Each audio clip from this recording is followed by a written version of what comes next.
नमस्कार दोस्तों, स्वागत है आपका फिर से एक नए वीडियो में। तो दोस्तों 1 नवंबर 2025 को एक और लेटेस्ट अपडेट निकल कर आई है, जहां पर वोडाफोन आइडिया के जो एजीआर मामला है उस पर फैसला क्या सुनाया गया है सुप्रीम कोर्ट के द्वारा।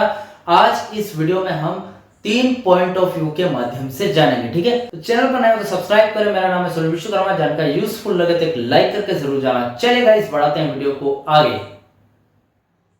यहाँ पर जो वोडाफोन आइडिया है का एजीआर जो मामला चला है, एजीआर मामला मतलब एडजस्ट ग्रॉस रेवेन्यू, जो कि इंडस्ट्रीज में जितनी भी कंपनियां हैं वो सरकार को ग्रॉस रेवेन्यू देती है अपना, जैसे कि स्पेक्ट्रम शुल्क वगैरह हो गया, जितने भी चार्जेस सरकार लगाती है वो चार्जेस देती है। ठीक है, तो ये जो एजीआर मामला है इसमें वोडाफोन आइडिया दोनों यानी कि वीआई को जो सरकार है, ठीक है, सरकार को 58,000 करोड़ रुपए बकाया चुकाना है। ठीक है, मतलब कर्ज चुकाना है।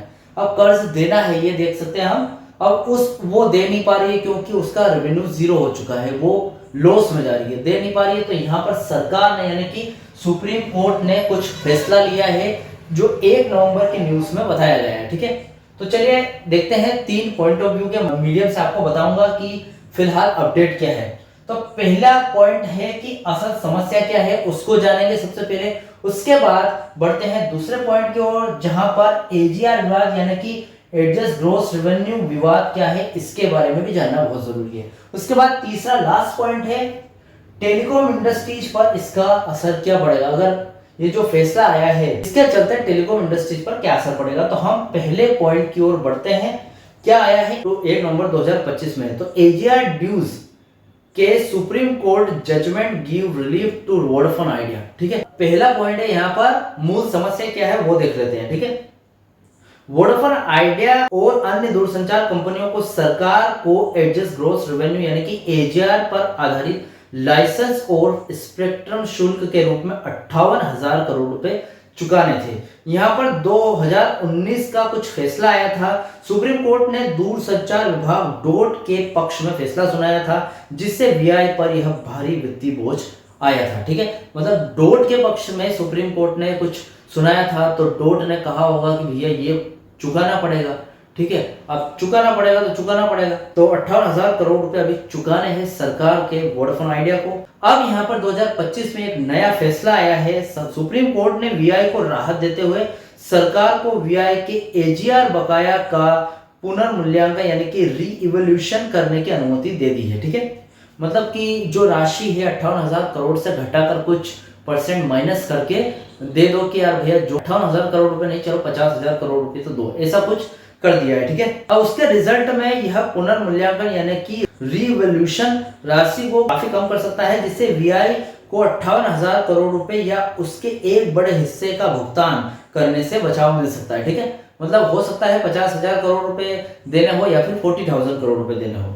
अब यहाँ पर दूसरा पॉइंट देख लेते हैं, एजीआर विवाद क्या है इसको भी जान लेते हैं। ठीक है, यह फैसला केवल एक कानूनी जीत नहीं है, बल्कि यह वीआई की वित्तीय सेहत और भारतीय दूरसंचार बाजार की प्रतिस्पर्धा को बनाए रखने के लिए एक रणनीतिक कदम है। ठीक है, अब यहाँ पर आपके सामने एक चार्ट आ रहा होगा जिसमें 2 पॉइंट बताए गए हैं। एक तो पहला है एजीआर में शामिल राजस्व रेवेन्यू और लास्ट है रिजल्ट। ठीक है, तो हम थोड़ा सा इसको देख लीजिए, आप इसके माध्यम से समझेंगे। तो पहले जो रेवेन्यू उसको समझते हैं। दूरसंचार विभाग डोट के पक्ष से क्या बोला जा रहा है, और उसके बाद जो दूरसंचार कंपनियां हैं, टेलीकॉम कंपनी, उनकी तरफ से क्या बोला जा रहा है, दोनों बातें सुनेंगे। तो देखिए, डोट की तरफ से है, डोट ने तर्क दिया है कि एजीआर में गैर प्रमुख आय यानी कि नॉन कोर रेवेन्यू, जैसे किराया आय हो गया या फिर ब्याज इनकम हो गई या फिर परिसंपत्ति बिक्री से जो लाभ आदि को भी शामिल किया जाना चाहिए। ठीक है, ये डोट की तरफ से बयान है। उसके बाद कंपनियां क्या कहती है, कंपनियों ने तर्क दिया है कि एजीआर केवल दूरसंचार सेवाओं से प्राप्त मुख्य राजस्व यानी कि core revenue for telecom operation पर आधारित होना चाहिए। ठीक है, अब यहाँ पर रिजल्ट क्या आता है, डोट के पक्ष में फैसला आने से एजीआर राशि अत्यधिक बढ़ गई है, जिससे कंपनियों पर हजारों करोड़ का बकाया हो गया। ठीक है, अब यहाँ पर कंपनी की ओर से कंपनी की कैलकुलेशन के हिसाब से बकाया राशि काफी कम थी, सिर्फ डोट की वजह से बकाया राशि ज्यादा हो गई। ठीक है, अब देखिए 2025 का जो फैसला था उसकी इंपॉर्टेंस क्या है वो देख लेते हैं। सुप्रीम कोर्ट ने इस फैसले को देते समय एक महत्वपूर्ण कारण बताया है कि सरकार की वोडाफोन आइडिया में 49% हिस्सेदारी है। ठीक है, अब यहाँ पर क्या है कि सरकार की ही वोडाफोन आइडिया जो कि प्राइवेट टेलीकॉम कंपनी है उसमें 49% हिस्सेदारी है। इसका क्या मतलब हुआ? इसका ये मतलब हुआ कि अगर वो 2% हिस्सेदारी और खरीद लेती है तो जो वोडाफोन आइडिया का मालिकाना हक है वो सरकार के पास चला जाएगा। मतलब ये मैंने पहले वाले वीडियोस में बताया है आपको कि अगर कोई 51%, अगर किसी कंपनी का जो शेयर है वो 51% अगर हमारे पास है तो हम उसके मालिकाना हक के पात्र हो जाएंगे। ठीक है, मालिकाना हक हमारे पास आ जाएगा। ठीक है, तो अभी फिलहाल 49% सरकार के पास है वोडाफोन आइडिया का, सिर्फ 2% और खरीदना बाकी। जैसे 2% खरीदेगी तो सरकार के पास वोडाफोन आइडिया का मालिकाना हक चला जाएगा। ठीक है, सरकार अब वीआई में एक मालिक शेयर होल्डर भी है, न कि केवल एक नियामक या ऋणदाता। ठीक है, यदि वीआई दिवालिया हो जाती है तो सरकार को 58,000 करोड़ रुपए का बकाया तो नहीं मिलता है, बल्कि वीआई में लगी 49% हिस्सेदारी का भी मूल्य शून्य हो जाएगा। अब देखिए यहाँ पर सरकार को भी एक डर है कि अगर जो वोडाफोन आइडिया है वो कर्ज ना चुकाने की वजह से या फिर लॉस में जाने की वजह से दिवालिया घोषित हो जाती है, यानी कि जीरो इनकम, ठीक है, ये घोषित हो जाएगी, तो भैया चलो ठीक है 58,000 करोड़ तो गए पानी में, जो कि पहले वोडाफोन आइडिया कर्ज ले चुकी है वो तो गए पानी में। इसके साथ ही वोडाफोन आइडिया की 49% हिस्सेदारी जो कि सरकार के पास है वो भी चली जाएगी। ठीक है, इसके बजाय सरकार को बकाया कम करके कंपनी को बचाना अधिक वित्तीय रूप से समझदारी भरा कदम है।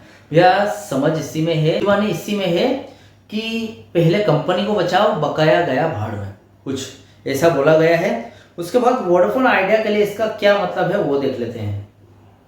अस्तित्व की लड़ाई में जीत हासिल करेगी। पहले से ही भारी कर्ज और बाजार हिस्सेदारी के नुकसान से जूझ रही 58,000 करोड़ रुपए का भुगतान करना कंपनी के लिए लगभग इम्पॉसिबल था और यह उसे दिवालियापन की ओर धकेल सकता था। यह फैसला उसे दूसरा जीवन देता है। ठीक है, उसके बाद बकाया कम होने से कंपनी के पास नए 5G रोल आउट और नेटवर्क सुधार में निवेश करने के लिए पूंजी बच सकती है, जो उसे जियो और एयरटेल के साथ प्रतिस्पर्धा करने में सक्षम बनाएगी। देखिए यहाँ पर क्या बताया गया है कि देखिए पहले तो 58,000 करोड़ रुपए में जो कंपनी दिवालिया होने वाली थी, यानी कि उसकी नैया डूब रही थी, उसको बचाया है। अगर थोड़ी सी राशि 58,000 करोड़ में से कम करेंगे तो ये एक तरह का जीवन दान है वोडाफोन आइडिया के लिए। अब दूसरी बात यह है कि जो राशि उसके पास बचेगी उससे क्या है, वोडाफोन आइडिया कहीं 5G जो रोल आउट कर रही है उसमें इन्वेस्ट करेगी तो ज्यादा फायदा होगा।